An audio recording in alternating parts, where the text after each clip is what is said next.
अस्सलामुअलैकुम। Online classes में आप लोगों का इस्तकबाल किया जाता है।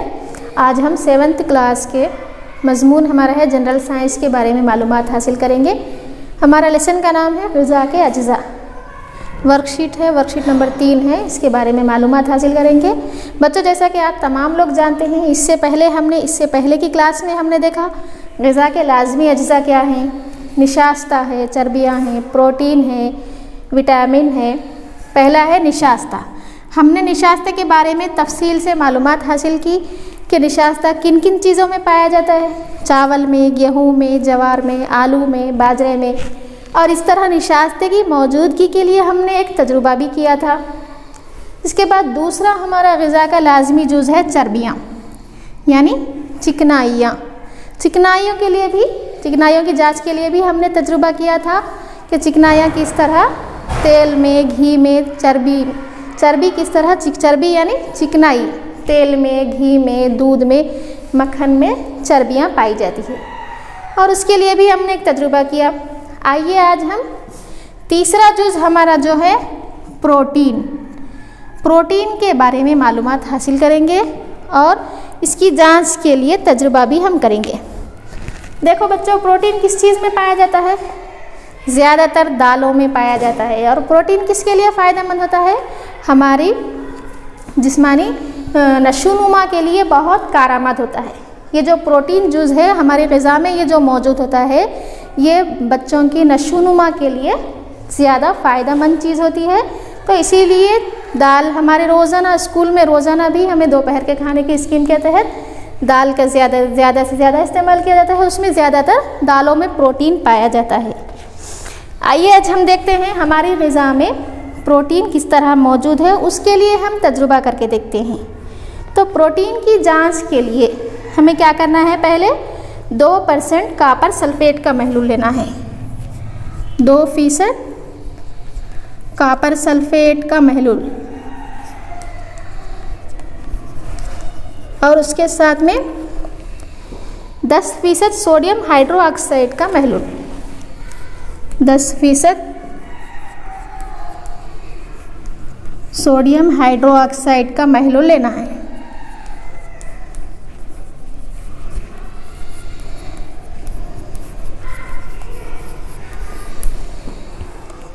तैयारी देखिए बच्चों, 2% कॉपर सल्फेट के महलूल की तैयारी के लिए 2 ग्राम कॉपर सल्फेट को 100 मिलीलीटर पानी में हल किया गया। क्या करें? 2 ग्राम कॉपर सल्फेट को लेकर उसको 100 मिलीलीटर पानी में मिला लिए। उसके बाद 10% सोडियम हाइड्रोक्साइड के महलूल की तैयारी के लिए 10 ग्राम सोडियम हाइड्रोक्साइड को 100 मिलीलीटर पानी में हल किया गया। इस तरह 2% कॉपर सल्फेट को 100 मिलीलीटर पानी में मिलाए, 2 ग्राम कॉपर सल्फेट लेकर। इसी तरह सोडियम हाइड्रोक्साइड को 10 ग्राम्स लेकर 100 ml पानी में मिला लिया गया। अब उसके आगे हमें क्या करना है? ग़िज़ाई शय, हमारी जो ग़िज़ा है, अगर वो ठोस हालत में हो तो उसको सफ़ूफ या पेस्ट की हालत में बदल दीजिए। अगर हमारी ग़िज़ा ठोस की शक्ल में हो तो उसको पाउडर यानी सफ़ूफ या पेस्ट की हालत में बदल लिए। अब इम्तिहानी नली में सफ़ूफ की कुछ मकदार लीजिए और उसमें पानी के 10 क़तरे डालकर उसे खूब हिला लिए। हमारी जो ग़िज़ा का सफ़ूफ पाउडर है उसको इम्तिहानी नली में लिए और उसमें 10 क़तरे डालकर उसको अच्छी तरह से शेक किया गया, हिलाया गया। अब उसे एक साफ़ इम्तिहानी नली में इस महलूल के 10 क़तरे, हमारी जो ग़िज़ा तैयार हुई उसका महलूल, उसके 10 क़तरे लीजिए। उसके बाद कॉपर सल्फेट का जो महलूल हम तैयार किए, इसके 2 क़तरे, 2 ड्रॉप्स डालना है। और उसके साथ साथ सोडियम हाइड्रोक्साइड के 10 क़तरे डालना है। हमारे ग़िज़ा का जो महलूल है उसके 10 क़तरे लेकर उसमें कॉपर सल्फेट के महलूल के 2 ड्रॉप्स, सोडियम हाइड्रोक्साइड के महलूल के 10 ड्रॉप्स, ये मिलाकर इसको अच्छी तरह इम्तिहानी नली में खूब हिलाया गया। उसको हमारी ग़िज़ा लेकर उसमें ये चीज़ें डालकर अच्छी तरह हिलाया गया। अब देखिए बच्चों, उसके बाद मुशाहिदा करते हैं हम, क्या नज़र आता है हमें? उस इम्तिहानी नली में होने वाली तब्दीली का मुशाहिदा करेंगे। इम्तिहानी नली में जो ग़िज़ा मौजूद थी, आहिस्ता आहिस्ता उसके रंग में तब्दीली होती है। और कौन सा रंग ज़ाहिर होता है? सुर्खी माइल या बनफशई रंग हासिल होता है। सुर्खी माइल या बनफशई रंग हासिल हो रहा है। ये रंग किसको जाहिर करता है?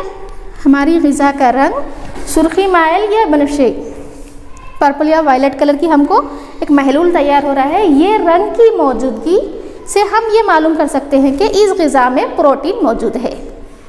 कॉपर सल्फेट सोडियम हाइड्रोक्साइड के महलूल में हमारी ग़िज़ा को मिलाया गया, तो इस तरह से हमारी ग़िज़ा का रंग सुर्खी माइल या बनफशई रंग में तब्दील हो रहा है। इस रंग में तब्दील होना हमारी ग़िज़ा में प्रोटीन की मौजूदगी को जाहिर करता है। इस तरह हम ये समझ सकते हैं कि हमारी ग़िज़ा में प्रोटीन मौजूद है।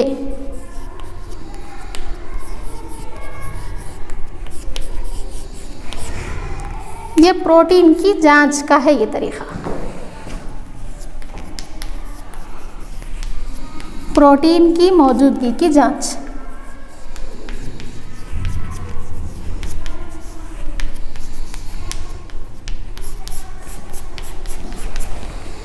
इस तरह हम मुख्तलिफ़ तजुर्बात से निशास्ता, चर्बियाँ, प्रोटीन की मौजूदगी को हम जांच कर सकते हैं। मालूम किया कि हमारी ग़िज़ा में प्रोटीन मौजूद है। तमाम ग़िज़ाई अशिया में कई किस्म के ग़िज़ाई अज्जा पाए जाते हैं, यानी हम जो ग़िज़ा खाते हैं उसमें एक ही किस्म की ग़िज़ाई जुज़ नहीं पाया जाता, बल्कि कई किस्म के ग़िज़ाई अज्जा पाए जाते हैं। लेकिन उन अज्जा की मक़दार मुख्तलिफ़ ग़िज़ाई अशिया में मुख्तलिफ़ होती है, यानी चावल में अलग होती है अज्जा की मक़दार, निशास्ता किसी में कम होता है, किसी में ज़्यादा होता है। प्रोटीन की मक़दार हमारी हर ग़िज़ा में अलग अलग मक़दार में पाया जाता है। अब यहाँ पर हमें एक जदवल दिया गया है। जदवल में मुख्तलिफ़ हमारे ग़िज़ा के अज्जा दिए गए हैं। अब इन अज्जा में हमें कार्बोहाइड्रेट्स, प्रोटीन और चर्बी की मौजूदगी के लिए ग़िज़ाई अशिया की जांच करना है।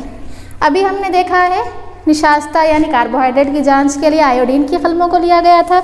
आयोडीन की कलमों को लेकर उसके लिए तजुर्बा किया गया, और चर्बियों की मौजूदगी के लिए हमारी ग़िज़ाई शय को सफ़ेद पेपर पर रखकर उसको रगड़ा गया, तो उस पेपर क्या हो गया? नीम शफ़ाफ़ रंग में तब्दील हो गया।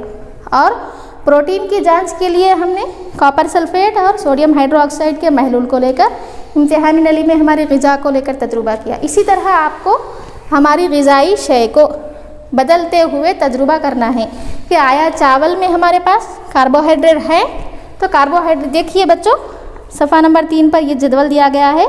इस जदवल में चावल पका हुआ लेना है। इम्तिहानी नली में पका हुआ चावल लेंगे और मुशाहिदा करते हुए देखते जाएंगे। अगर निशास्ता मौजूद है तो निशास्ते के कॉलम में राइट डालेंगे। निशास्ता है, प्रोटीन है, चर्बी है। यहाँ पर निशास्ता है, यहाँ पर प्रोटीन और चर्बी। इस तरह जो भी इस ग़िज़ा में मौजूद है, अगर मौजूद है तो राइट डालेंगे, अगर मौजूद नहीं है तो रॉन्ग डाल देंगे। चर्बी भी गैर मौजूद है।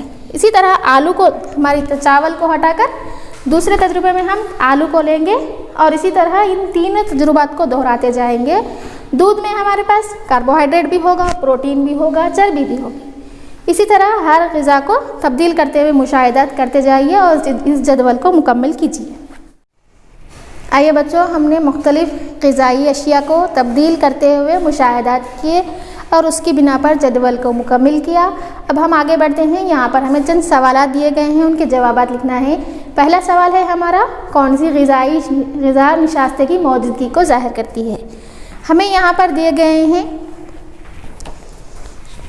कौन सी ग़िज़ा निशास्ते की मौजूदगी को ज़ाहिर करती है। चावल है, आलू है, दूध है, दही है, अंडा। अभी हमने मुशाहिदा किया चावल में निशास्ता किस में है।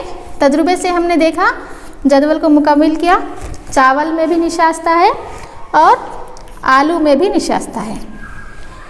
अच्छा, दूसरा सवाल है यहाँ पर, दूध में कौन से ग़िज़ाई अज्जा पाए जाते हैं? दूध में कार्बोहाइड्रेट्स भी, निशास्ता भी पाया जाता है और प्रोटीन भी पाए जाते हैं और चर्बियाँ भी पाई जाती है, यानी चिकनाई भी होती है।